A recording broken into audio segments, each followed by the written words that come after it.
Okay, welcome back. We're going to now have a look at the second part of our VLOOKUP.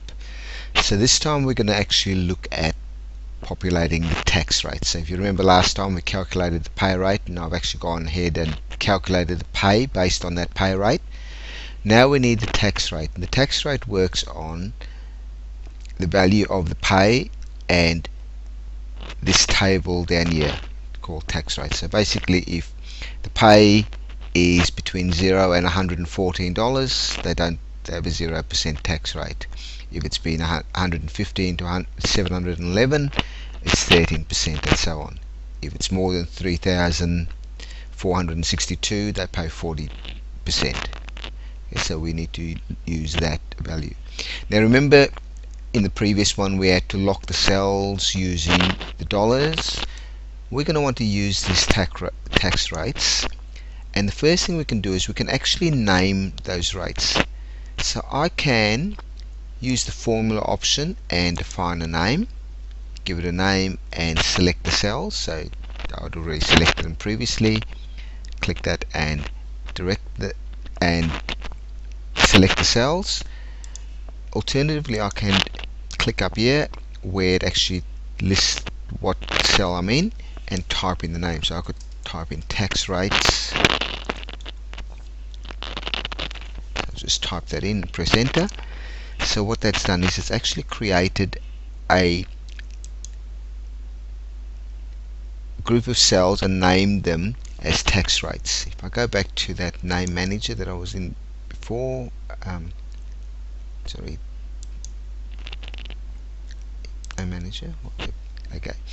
So if you look, there's one called tax rates, and the cells that it includes are these cells there. So now instead of if I want to refer to that group of cells, I'll just refer to the name tax rates. This is the name I've got there. Close that. Okay, so now you'll see we can apply our VLOOKUP again. So as we did beforehand,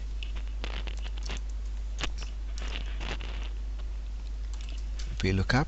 So the first thing we want to do is the value that we want to use to look up. So it's the pay that decides which tax rate. So we're going to look up the pay amount. And the next one, or the next parameter we need, is the table array. So the table array we want to use is our tax rates. So that's, remember, the group of cells that we just named before. And the next parameter is the index. So which column out of these ones do we want to get our percentage from? And it's actually the third column. Okay, so remember when we did the pay, it was at the second column, but we've got an extra column in here. So we're going to look for the value in the first column if it's greater than that, and take the rate from the third column. So I'll put a 3 there, comma, and as before, it's an approximate match or an exact match. So true, if we don't actually put any value in it, it assumes true.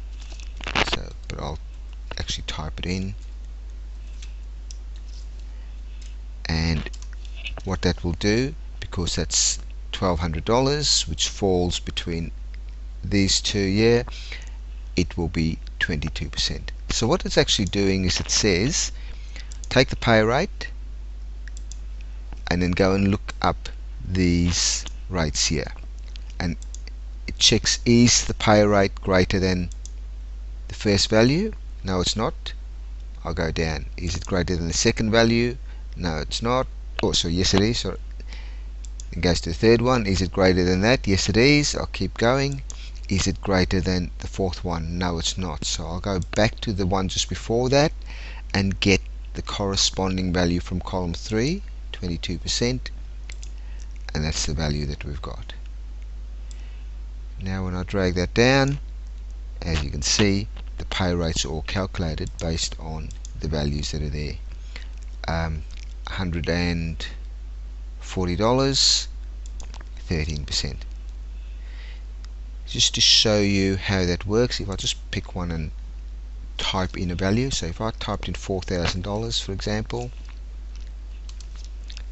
As you can see, because $4,000 is greater than 3462, it's come up with a percentage of 40%. If I type in $100, it comes up with 0 because it's greater than 0 but less than 115. Okay, so VLOOKUP, to be able to look up a range of values. So that's the second variation of the VLOOKUP.